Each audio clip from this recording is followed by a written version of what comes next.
Ladies and gentlemen, our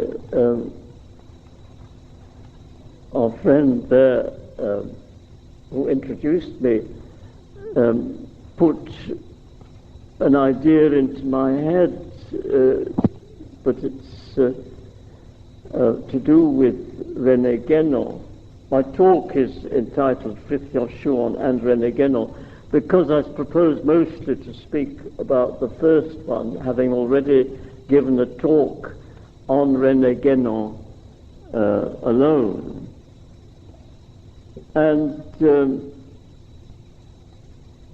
it was rather strange that the town of Blois in France, where Guénon was born, decided eventually, because he is very famous and has been very famous in France for many years, they decided to name a street after him. And somebody sent me a photograph of the sign of this street, which said Rue René Guénon, philosophe orientaliste. Well, Guénon was always precisely attacking the philosophers and the Orientalists. He refused to be called by either of those names, but it would have been very difficult to find any other words, in fact, which would have been comprehensible to the Frenchman of Blois, that described him so well as that. And one could have said sage. That is what is the best description for both these men about whom I'm speaking. They are sages, quite simply. But the word sage is no longer used, and it doesn't. It sounds rather vague to a modern European. Well, now to begin my talk, esoterism is the main theme of both these writers. Even their criticisms of the modern world are centered on the almost total absence of any esoterism powerful enough to counteract modernism in the modern world. One might ask the question, what do you mean by esoterism? It could be described as the inner aspect of religion, which is summed up by the words of Christ, the kingdom of heaven is within you, and also the words, seek and ye shall find, knock and it shall be opened unto you. That is what is meant by esoterism, the inner aspect of religion. That is the inner aspect which gives a way, a direct way to God. But both these writers inevitably wrote about exoterism also, because each religion is one whole, and there is no esoterism apart from orthodox religion. Also, esoterism itself consists always, it is in the nature of things, of circles within circles within circles. Many are called, but few are chosen. And they wrote about the religions in general, especially Frithjof Schuon, who said to me once, if there was a religion which I did not love, I would not rest until I loved it. And by religion he meant also the surrounding, what surrounds every great religion. One has only to use the word, the great religion, the phrase, the great religions of the world, and everybody knows what you mean. Because they're unmistakable. And they have certain aspects always. The great religions of the world, each has a civilization attached to it, with all the sciences and arts that one expects. It has, going back to the beginning, saints in every generation, at least one or two in every generation. All these things are part of what Frithjof Schuon loved when he said that if there was a religion which I did not love, I would not rest until I loved it.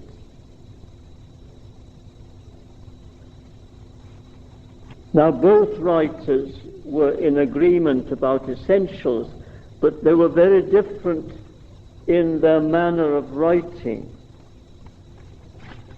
Guénon, of course, was the great pioneer. He died just in the middle, he died at the very beginning of 51. And Schuon's first great book was only published in 48.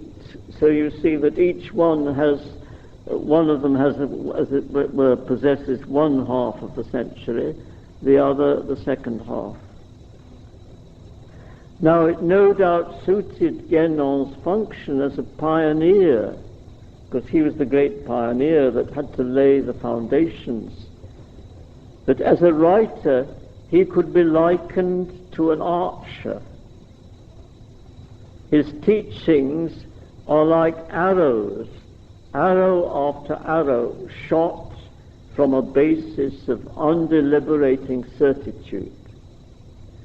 Most of the arrows hit the center of the target.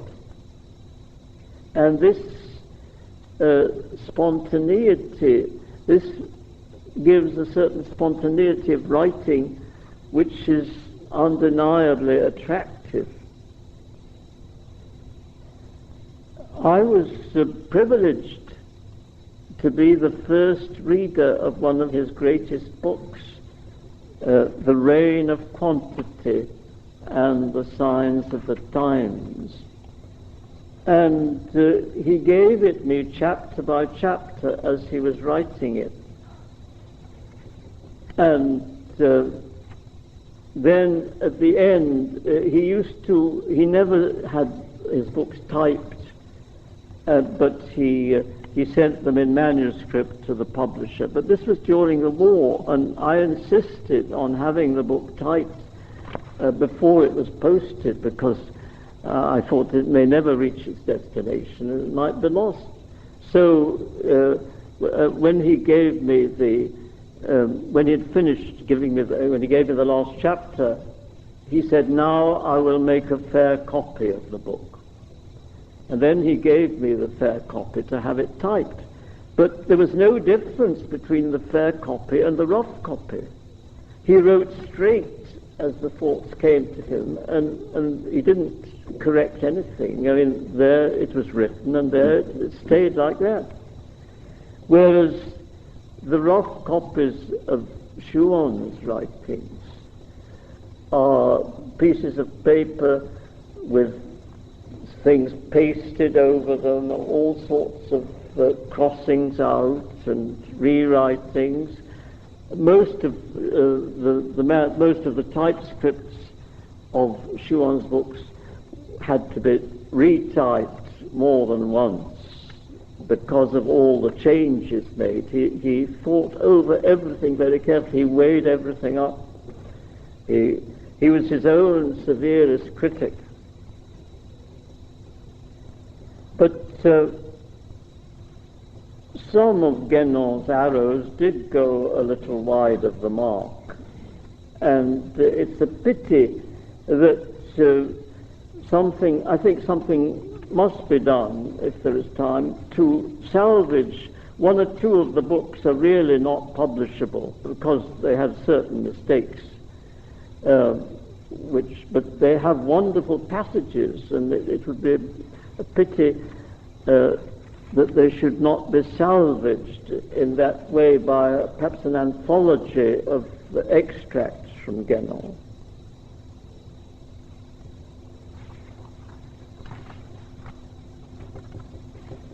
Sometimes, but Schuon was a providential complement to Guénon, because he never simplifies anything.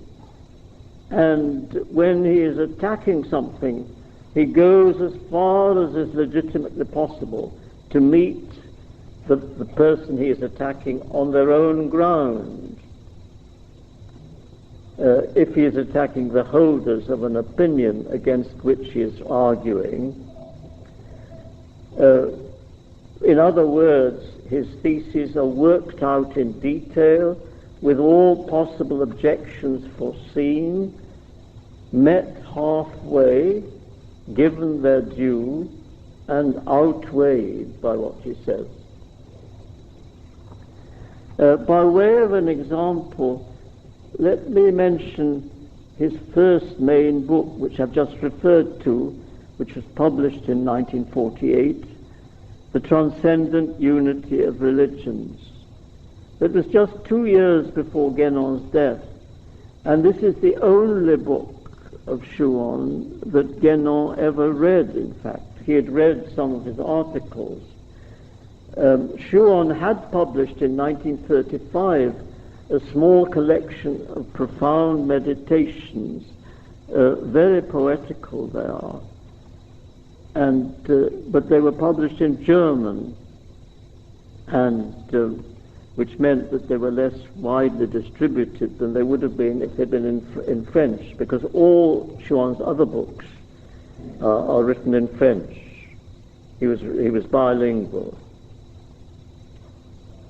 But in the transcendent unity of religions, there arises the question of missionaries, in particular Christian missionaries, since the book is written primarily for the modern West. And one can see that the title of the book, The Transcendent Unity of Religions, rather precludes the idea of a missionary. But nonetheless, Schuon does justice to the missionaries. First of all, he points out that the life of a missionary is a life of great sacrifice, and he admits that in some cases it has even subjectively a mystical value, because it is a very hard life. And he allows that there are relatively rare cases where an individual is more suited to a religion other than that of the world where he was born and brought up. But he reminds us also, I quote his words, "It is possible to pass from one religious form to another without being converted, which may happen for reasons of esoteric and therefore spiritual expediency." He's referring there to something which is, of course, has nothing to do with missionaries. He says without being converted. And he gives no example, and he passes on to his main thesis. But we will not pass on immediately, because the examples of the first examples which spring to mind are precisely those of the two men who are our theme. Guénon was brought up as a Roman Catholic, and he he ended up as a Muslim. Guénon was quite irregular. I mean, he said himself, I am not a model to be followed in any way, because he had many different initiations. He had a Hindu initiation, he had a Taoist initiation, and he finally had an Islamic, a Sufi initiation.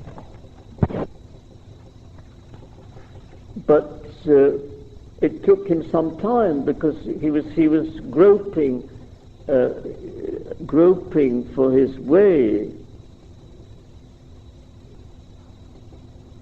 In the case of Schuon, Schuon was brought up as a Protestant in Germany, but his family had been Catholic, and his father, who died when he was only 13 years old, and he was extremely devoted to his father, on his deathbed he expressed the wish that his two sons should become Roman Catholics. And then they went to live in France, and after the First World War, their country where they were born, which was in Germany, became part of France. So Schuon practiced first of all Protestantism, and then he practiced Roman Catholicism.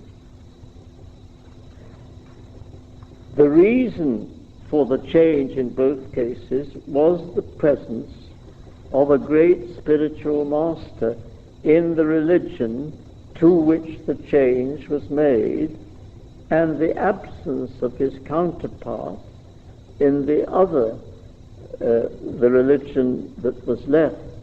That was the only reason. In the case of Guénon, it must have been, one doesn't know this quite as well as what one knows about Schuon, but it must have been the man to whom he dedicated his book, The Symbolism of the Cross, who was a great Egyptian sheikh of the Shazili Tariqa, and a spiritual authority even in exoteric Islam. His book, The Symbolism of the Cross, is dedicated to this sheikh. And but Frithjof Schuon became the disciple of the Sheikh al-Alawi, the great Algerian sheikh who died, I think it was in 1934. And in both cases there was no counterpart in the religion that was left. But there was also no conversion.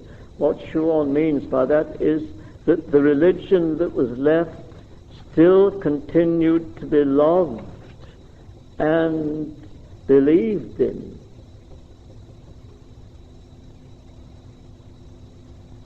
But now we go back to the question of missionaries, and the title of the book, The Transcendent Unity of Religions, leads us to expect that from that title will come some remarks about missionaries, and we are not disappointed. I will just now give you what he says about the attempts to convert Hindus to Christianity.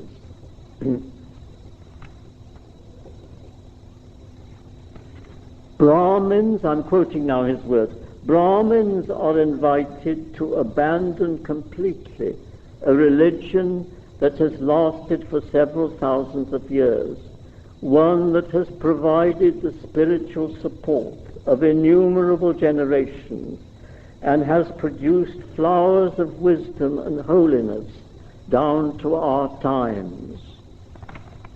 The arguments brought forward to justify this extraordinary demand are in no wise logically conclusive, nor do they bear any proportion to the magnitude of the demand.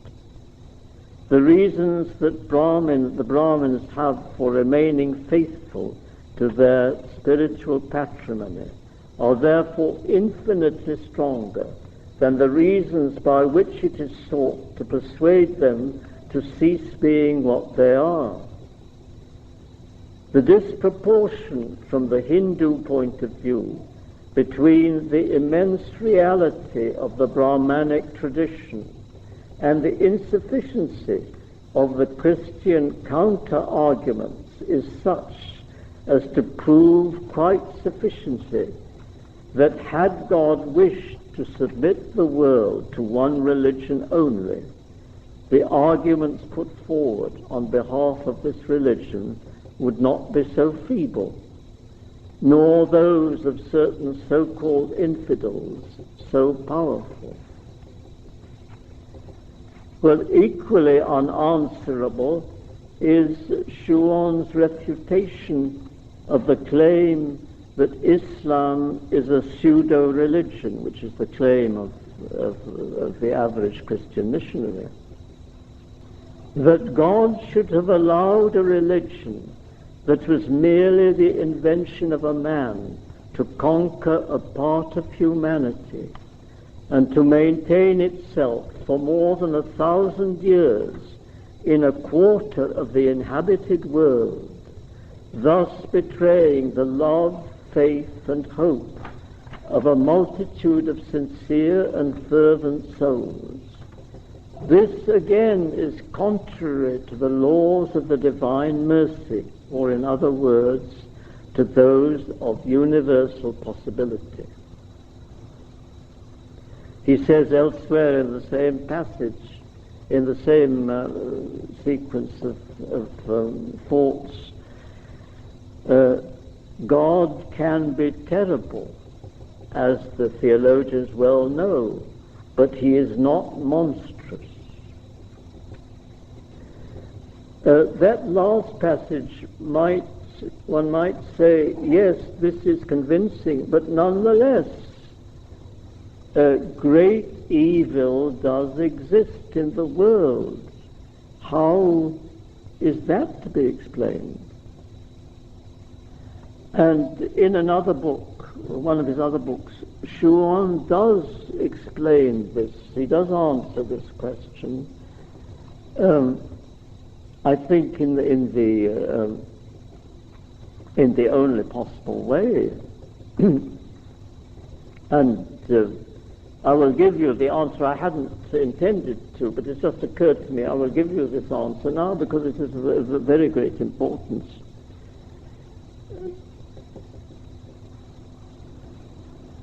Of course, Sufism is identical with Hinduism, that is with Advaita Vedanta, in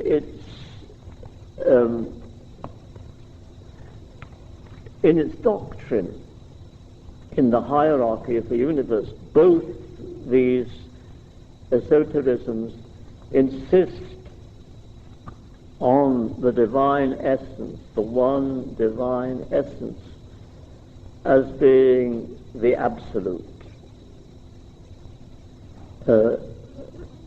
which Schuon defines further as absolute infinite perfection. That is the divine essence, and that, according to Sufism and according to Advaita Vedanta, is the sole reality. The Hindus use the word Atma and the term Maya for all the rest. Maya means illusion. Even the Trinity is at the level of Maya, that is the illusion. It's not at the highest level.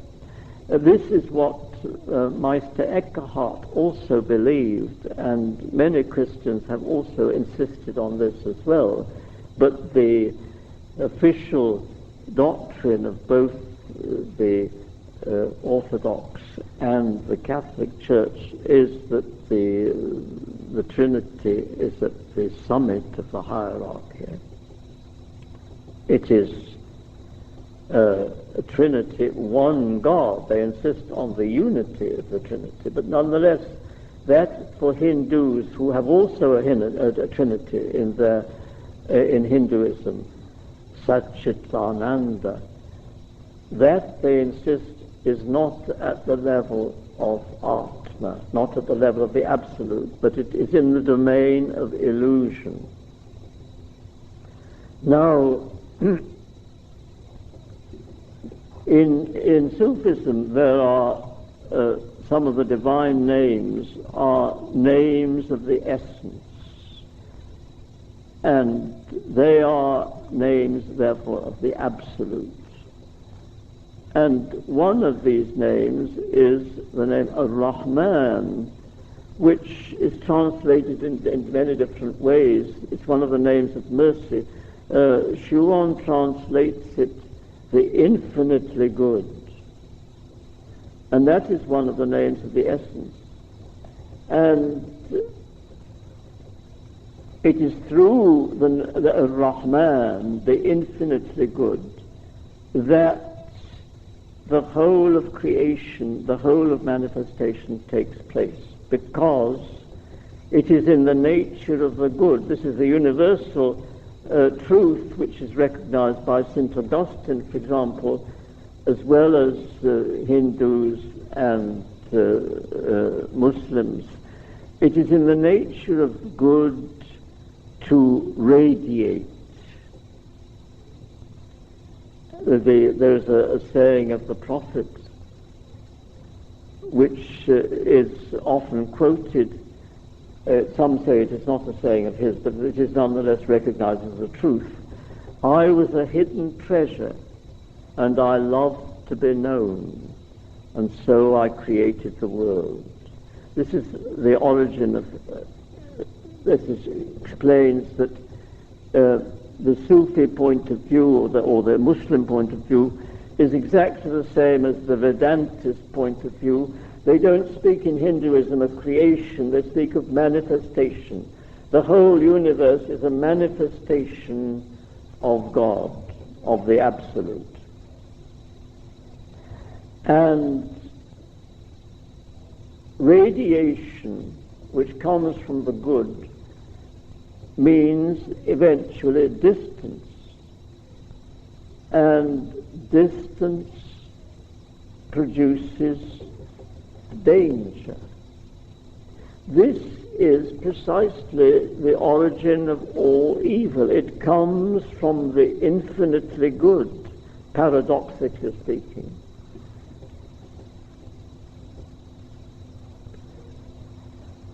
At a lower level, the personal God intervenes to control evil, to rectify it, but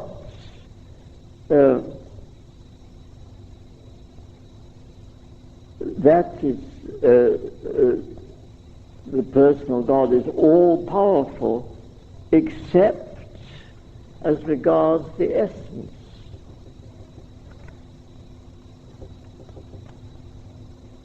The God, the lawgiver, the origin of all justice,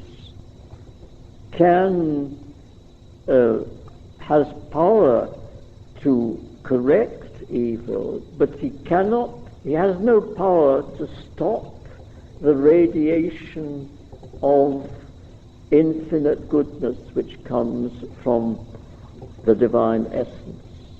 He has no power over the divine essence. He has power over everything else. So continually God intervenes in the world to stop evil. When one religion becomes defunct, he sends a new religion. When a community on earth needs, when their religion no longer operates because man tends to drag things down always, then God sends in his own time a new religion. He is always intervening. But the flow of manifestation, the radiation which produces distance from which eventually evil comes, that cannot be stopped, because the divine nature cannot be changed, nor is it desirable that it should be changed. But that is why there is evil in the world. It's not due to any lack, anything that's missing in the divinity. The correction of evil is there, the divine justice is there. The divine justice penetrates the world, but it acts in its own time. 1,000 years in thy sight are but as yesterday. What seems to us a very long time and a very long period of tolerance by God, is really nothing. Well, now, this is to do with the book, The Transcendent Unity of Religions, and this was the only book that Guénon read. He had the highest praise for it, in particular for a chapter entitled The Universality and Particular Nature of the Christian Religion, which might be said to fill in some gaps left by Guénon.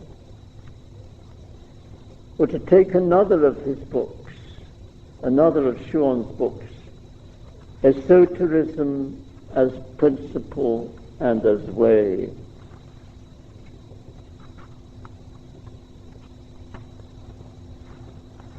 The title, which may be said to sum up its author's writings as a whole, Esoterism as Principle and as Way, it can also be used to throw light on the difference between the providential functions of the two men we are speaking about. To sum up Guénon's output, the title in question would have to be changed to Esoterism as Principle with a View to the Way. Guénon never lost sight of the way, but he did not write about it directly. Whereas Schuon did write, at least half his writings are about the way. He was himself a spiritual master with many souls under his care, and Guénon did not have this function.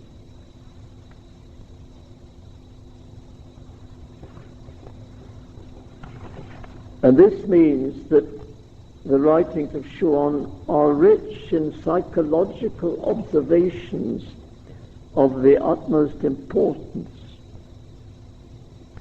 And there is very little of any such thing in Guénon's writings. But one must remember that Guénon was the great pioneer. What Guénon did of immense value was to establish the hierarchy of from the divine truth itself, of the faculties in the world, that is the spirit, the intellect, to restore to the word intellect its true meaning, and then the mind, the senses, and so on. Guénon re-established for people who had forgotten it the true meanings of the various different words. But he did not make psychological observations. Now, Jung once remarked, not without sagacity, the soul is the object of modern psychology. Unfortunately, it is also the subject. This amounts to a condemnation of the modern science in question. But in traditional civilizations, it was taken for granted that the soul can only be examined from a level higher than itself. That is, from a spiritual level. The priests in all traditional civilizations were the recognized authorities. And when Schuon speaks about the soul, we spontaneously accept what he says in the certitude that he is speaking from a level which transcends the psychic domain.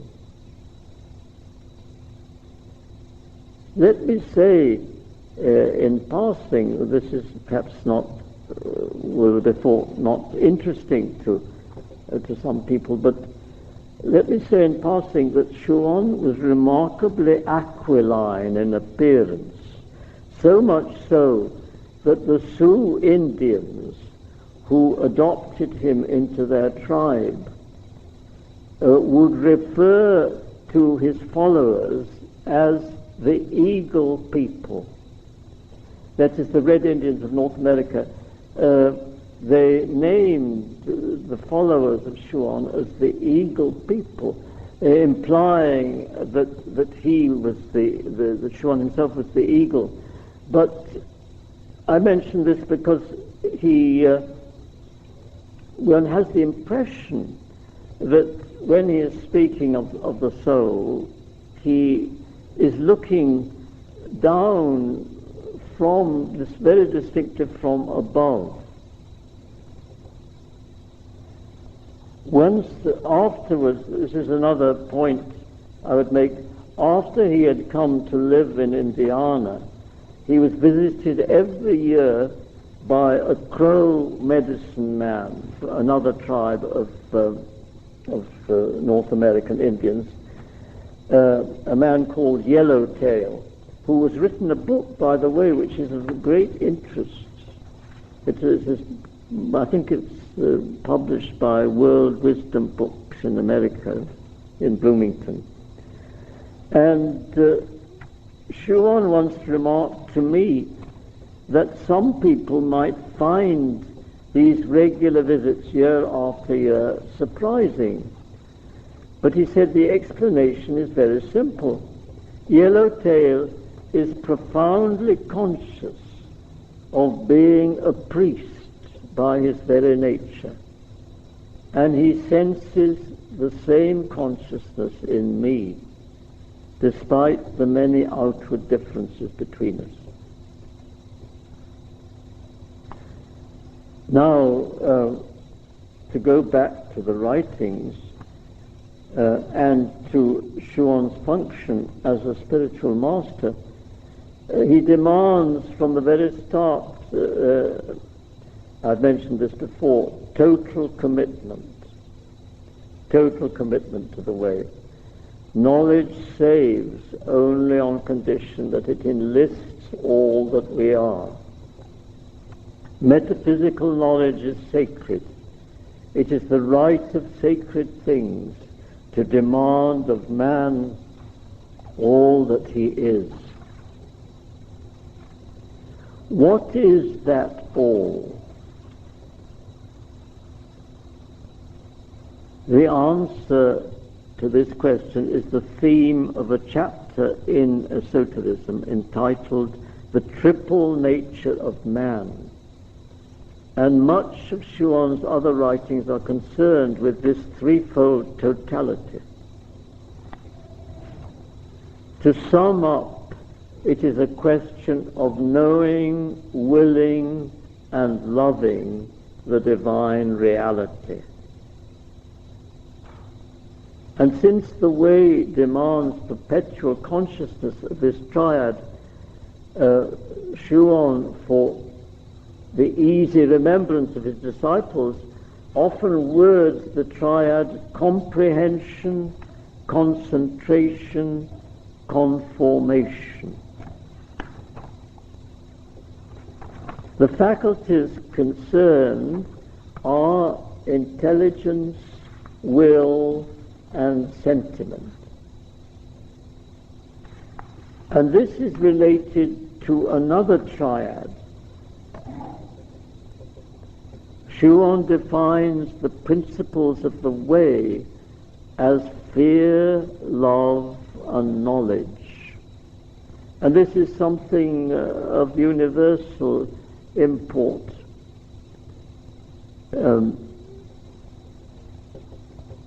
And this constitutes a whole.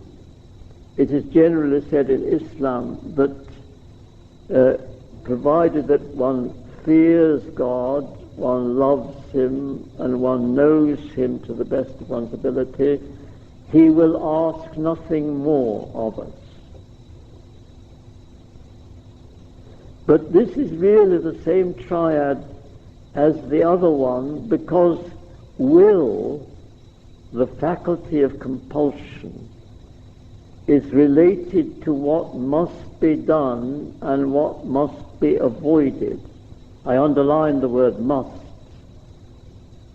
And danger is implicit in must. And fear is implicit in danger. So one can say that the three faculties, will, sentiment, and intelligence, are related to fear, love, and knowledge, which Schuon gives as the principles of the path. Now, this is something which he insisted upon to the point of giving its applications to all sorts of things in life. That is, for example, to take first of all fear, this particular attitude of fear. It is related to sobriety, the virtue of sobriety. That is, not exaggerating, restraining oneself, abstaining from things. And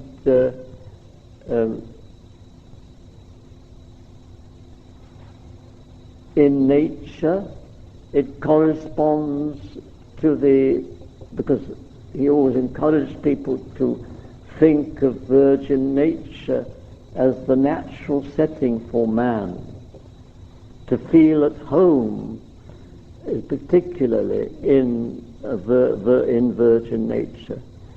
This corresponds to the austerity of nature.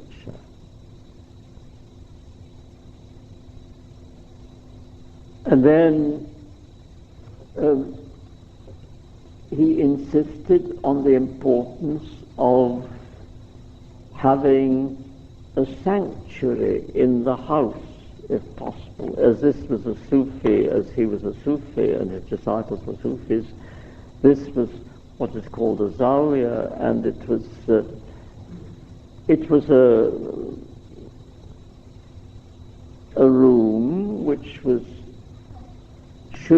had to be in strictly Islamic traditional style. This is for people living in the Western world, and it is extremely important. It was the center of the house, and it was only used for prayer, and it must be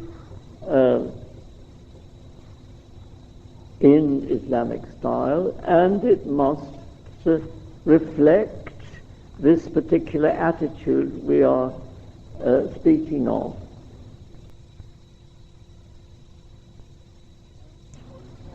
And it corresponded as regards one's relationship with other people to solitude. Those three things. In nature, this is the attitude of fear. One can use another word than fear. If one likes, one can use the word awe of God, A-W-E, because God says to his messengers in the Quran, he says to Moses, "Do not fear, my messengers are not afraid in my presence." But he does not say, "Do not have awe of me."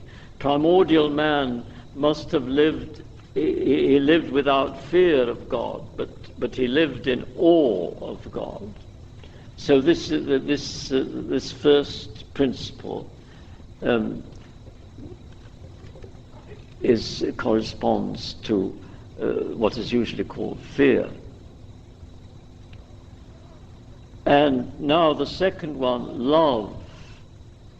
Love, as regards one's relationship with other spiritual men, corresponds to the spiritual festival. In virgin nature, it corresponds to the beauty of nature, or the splendor of nature.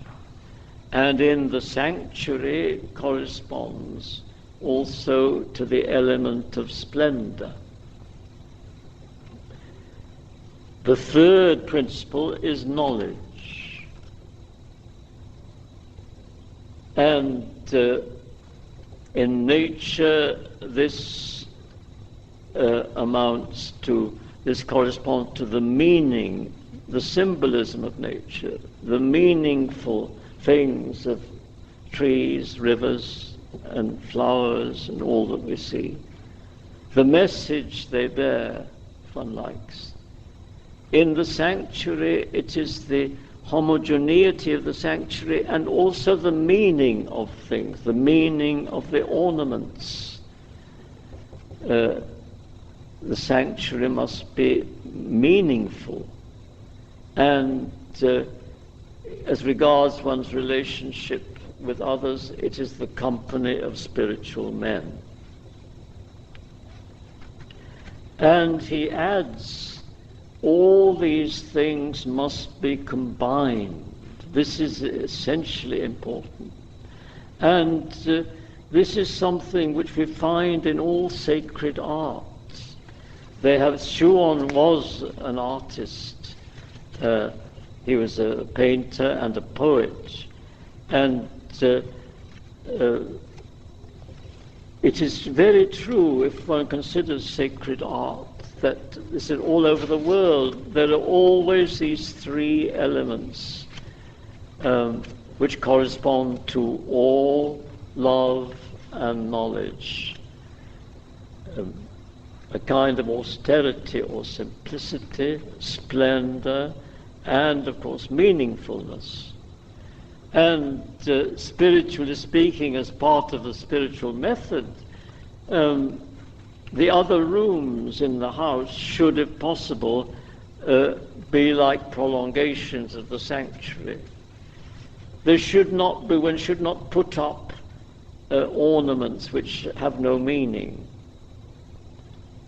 Photographs of one's families, for example, were not allowed to be put up on the walls because it was something too personal and not sufficiently meaningful and not sufficiently beautiful in most cases. There must always be the question of beauty is extremely important. Now, this triad I'm speaking of leads to something else and to another of Schuon's books called Stations of Wisdom, because each of these principles has two aspects. Where there is danger, there are two possibilities, flight or attack. Where there is love, there are again two possibilities. There's a thankful repose in what one has, and there is a longing for what one has not yet been given. And then, as regards knowledge, there is the objective knowledge of the absolute infinite perfection viewed as an object, and there is the consciousness, the subjective consciousness that this is the object of gnosis, that is, know thyself, it is the true self of our individual, of each person. And Schuon in his writings makes a great deal of what he calls the miracle of subjectivity. A very remarkable thing which people take for granted. But everybody knows that he is I. And that is an extraordinary thing if you come to it. This is because the divine self is one. And it radiates, that oneness radiates even into the world. Everyone knows that it is an extraordinary thing. But Schuon is possibly one of the first writers to make a great deal of that point, which he calls the miracle of subjectivity. It is a letting out of a secret on an immense scale, on a universal scale. There is something really wonderful about that, that everybody knows that he is I. Well, now,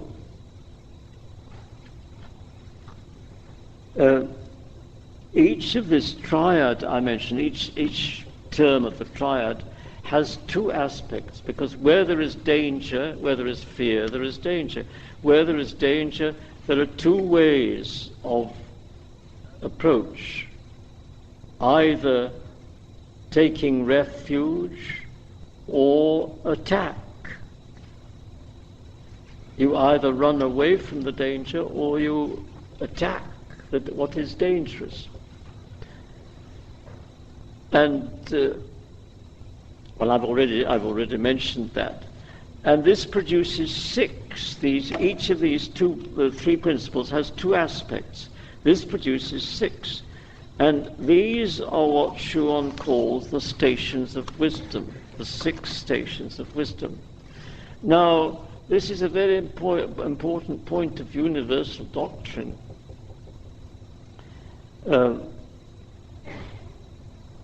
At the fall of man, the greater outer world, the macrocosm, did not fall. It is only man that fell, the microcosm. The macrocosm retained its primordial perfection with its six dimensions remaining in all the fullness that they were, the north, south, east and west, height and depth. Now, man, the microcosm, was created in the image of God like the macrocosm, and has also these six dimensions. And these are precisely the six aspects, the six principles which I've just been speaking of. And they correspond precisely in the outer world to the directions of space. And man has to restore to these directions their fullness. He has to, and to the north corresponds one of the aspects of fear or danger. It is the cold station, the station symbolized by crystal, by ice, by snow, relating to purity. It corresponds to death in the cycle of man's life. It corresponds to the season of winter. And it is a taking refuge. It corresponds to taking refuge from the world, that is fleeing danger, which is the object, which is what we fear. Whereas the other aspect of fear corresponds to what is called in Islam the greater holy war, the fighting of against the danger and putting an end to it. As you know, the Prophet said when he was returning from from the victory over Mecca, we have returned from the lesser holy war to the greater holy war. And when asked what that was, he said, it is the war against the soul. What is the greater holy war? The war against the soul. Now that corresponds to the East and to youth in the cycle, youth and vigor in the cycle of man's life.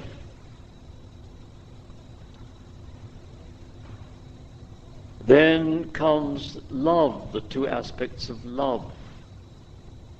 The grateful repose in what one has received corresponds to the West, that is the complement of the East. It corresponds to the beginning of old age in life, when one looks back in gratitude to all that one has received.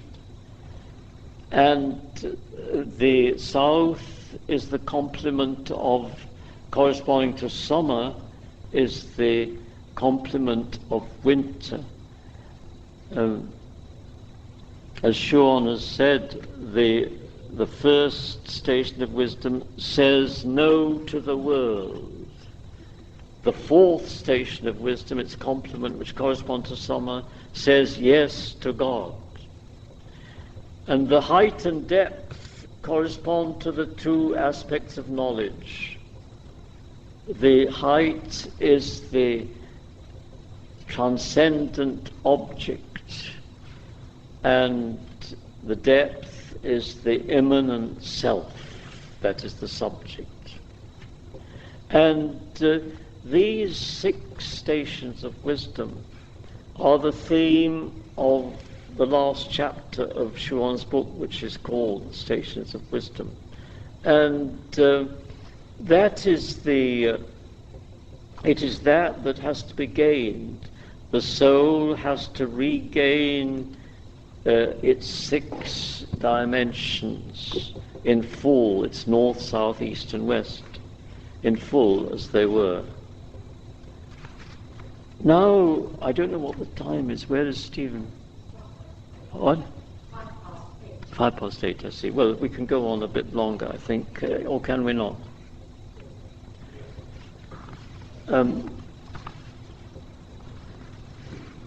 Another thing connected with I might just mention, connected with the psychology, is this. I read fairly recently a remark in some journal or other. We hear that Frithjof Schuon believes in the caste system, and this tells us that none of his books can be worth reading. Well, Schuon has written a book called Castes and Races. It is one of the most, I would say, one of the most delightful of his books to read, because it is something that it's very easy to read, and it's of extraordinary interest. He speaks first of all about the castes and explains the meaning of the caste, the nature, their nature, and he defines each of the 4 castes very thoroughly, and shows that, he points out that Hinduism has retained its vigor because of the caste system. That has protected the Hindu tradition from degenerating. Its sister traditions of Greece and Rome, because they belong to the same age as Hinduism, have come to nothing. Hinduism is still fully alive and fully operative. And that can only be explained by the caste system. And Schuon points out that caste is a reality. Class is something purely artificial. The class a person may belong to is artificial. In Hinduism, the two things coincided, but caste itself is something which is real, and a man is, in the modern Western world, nearly always a mixture, but a man is a combination of Kshatriya or Vaishya and Vaishya, or possibly Brahmin and Vaishya, or Brahmin and Kshatriya. It's seldom that in a world where the caste system has never existed, it's seldom that the pure caste manifests itself. It's always a possibility, but it's very seldom. But it is nonetheless a reality. Anyway, I just suggest that any of you who are able, who have the book, should read it with interest.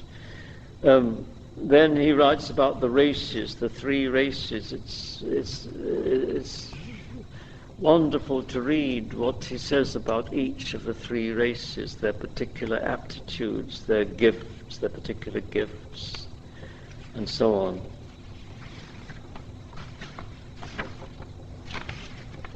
But now in conclusion, I will just quote something, an example from his book, Islam and the Perennial Philosophy,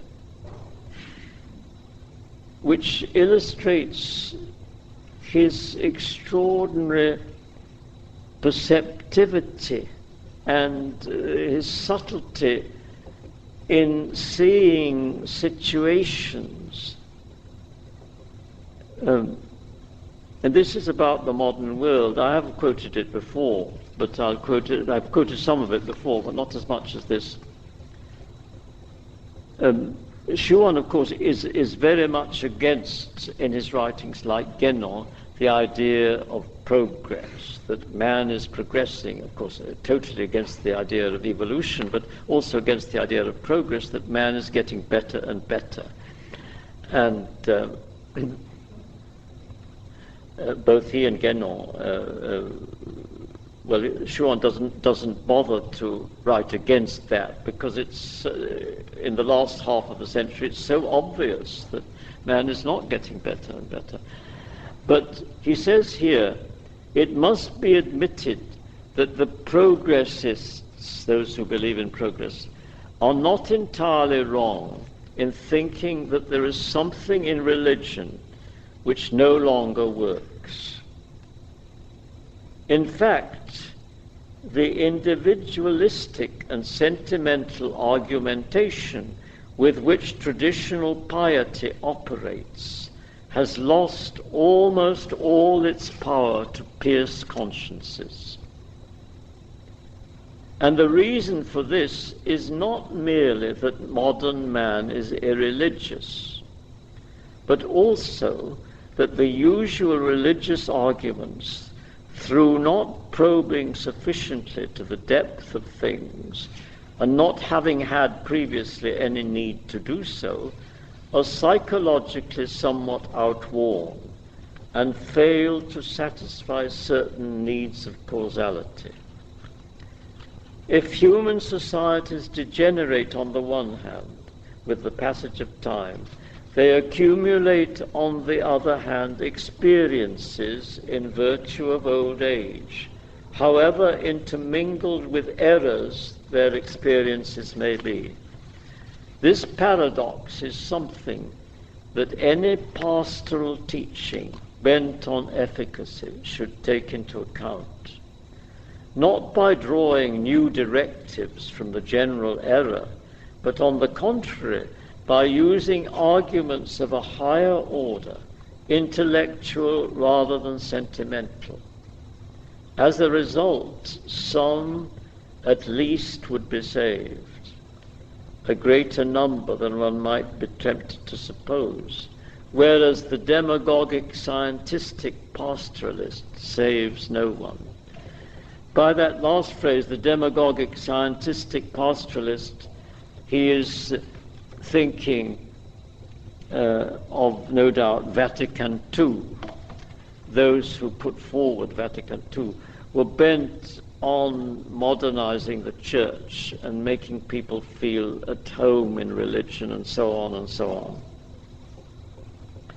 But another point in another book which he makes, which is in connection with this, about men having a certain experience, and there is a certain wisdom of old age in the air. There is no doubt about that. And I think he's the first person to mention this.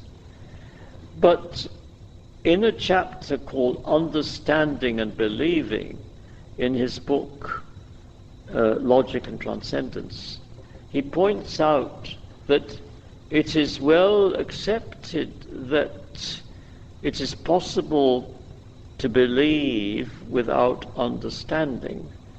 As you know, one of the great English saints, St. Anselm, said, "Credo ut intelligam," I believe in order that I may understand. And that is a certain relationship which is effective. But Schuon points out that in the modern world there is unfortunately the other way around. There is understanding without believing.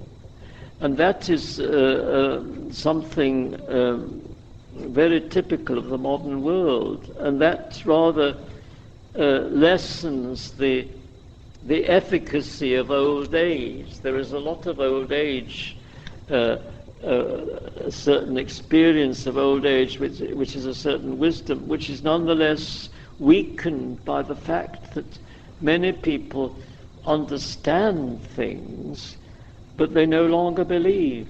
They no longer have faith in religion. Well, now, I think I will just end my talk with an example of Schuon's gift for expressing something in a very concentrated form. This was no doubt with his disciples in view, but it also has meaning. It is a general principle. This is something which he called an unpublished text, which he called the chain of quintessences. And he says, expresses it like this: the quintessence of the world is man. Man is the center of the world, the state, of course. All tradition is in agreement about that. The quintessence of the world is man. The quintessence of man is religion. The quintessence of religion is prayer. The quintessence of prayer is invoking the name of God, or calling upon the name of God. And then he goes on to say, if man had no more than a few instants to live, he would no longer be able to do anything but invoke God. He would thereby fulfill all the demands of prayer, of religion, of the human state. And now I'll read you another, just a short passage which was published in his that little anthology, one of the last things to be published, Echoes of Perennial Wisdom. There are two moments in life which are everything, and these are the present moment when we are free to choose what we would be, and the moment of death when we have no longer any choice and the decision belongs to God. Now, if the present moment is good, death will be good. If we are now with God in this present, which is ceaselessly being renewed, but which remains always this one and only moment of actuality, God will be with us at the moment of death. The remembrance of God is a death in life, because in a certain sense it is always a death to remember what is transcendent in this life. The remembrance of God is a death in life. It will be a life in death.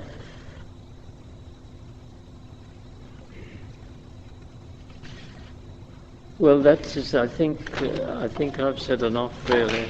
So.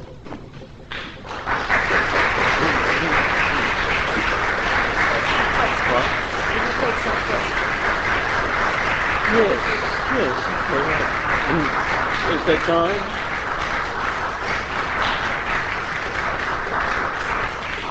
Dr. Lings has very kindly agreed to take a few questions. Just a few. Yeah. Just a few. But before he does that, I am supposed to tell you a couple of things too. One is that please remember that there are books and cassettes for sale outside before you go. And the second thing is that those who arrived late and didn't have the time or the opportunity to pay for the entrance fee, would they please do so as they go out. So now if you would like to ask just a few questions. Just one or two questions. That gentleman over there. Yes. Yes. You have to speak up because we don't have a microphone.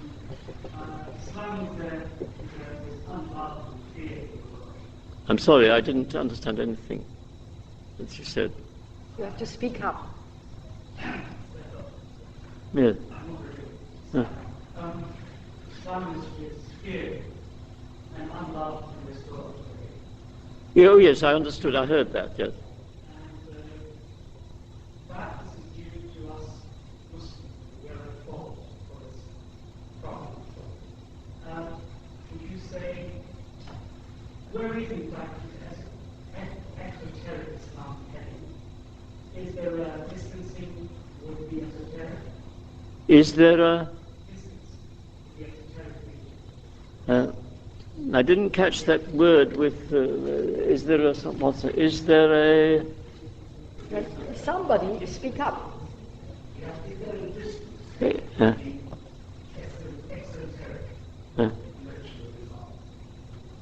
Well, there are two. The outer, it is always the,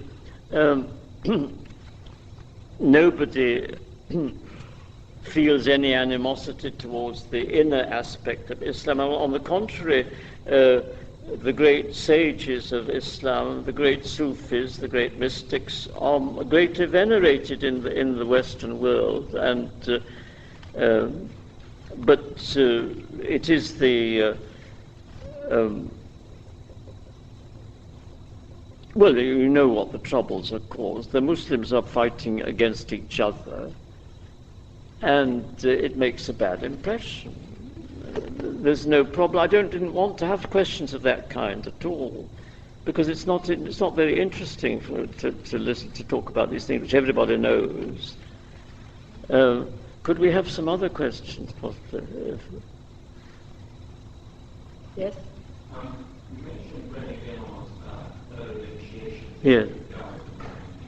Yeah. As the person in the world today who came first in contact probably with Guénon, is there anything you can tell us about the Hindu initiation? Something that also important to Guénon? Well, Guénon was never spoke about himself, and I didn't ask him questions because I knew he didn't like that sort of curiosity. And but I think it's certain that he did receive initiation into Advaita Vedanta in Paris as a young man from some Hindus who taught him what is in his books on Hinduism, and who taught him, who brought him out. It was a providential occurrence in his life that he was completely brought out from the way in which he had been brought up. He was already, his intelligence had already dug himself out largely, but this completed the process. And but we don't know anything. He never spoke about it. He used to wear a ring with the sacred monosyllable Om engraved upon it, and we assume that this had been given him by those Vedantists whom he had met in Paris. But he never spoke about them. And they also gave him on a not on the doctrinal plane, fortunately, but they gave him some wrong information about the Buddha. They said, they took the attitude which some Hindus have, that the Buddha was that he was a heretic from a Hindu point of view, whereas he's now generally recognized as the 9th avatara of Shiva, the Mleccha avatara, that is the foreign avatara, which unquestionably I think he is. And Guénon came round to that point of view in later life, having believed, to begin with, through this Hindu influence, that Buddhism was not a true religion. I don't know if I've answered I haven't answered your question simply because I can't do it. Anyone else? One more? One more? Yes, one more? There's nobody, I think. Well, that's enough. All right. Okay. I'll put it on. Thank you very much.